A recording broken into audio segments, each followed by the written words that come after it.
আমি এই হাদিসটির প্রেমে পড়ে গেছি।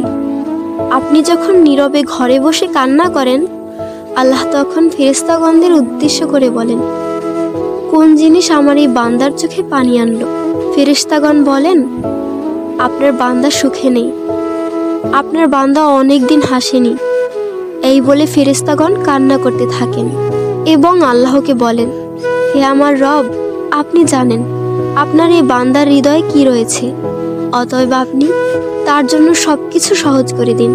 আল্লাহ বলেন, আমার এই বান্দা এমন কিছু জীবন থেকে হারিয়ে ফেলেছে যা সে অধিক ভালোবেসেছিল। অতএব আল্লাহ বলেন, আমি শপথ করছি, আমার বান্দা তার জীবন থেকে যা হারিয়েছে এর চেয়ে উত্তম জিনিস তাকে এনে দেব, যা দেখে দুনিয়া ও আখিরাতের সবাই বিস্মিত হবে। আলহামদুলিল্লাহ।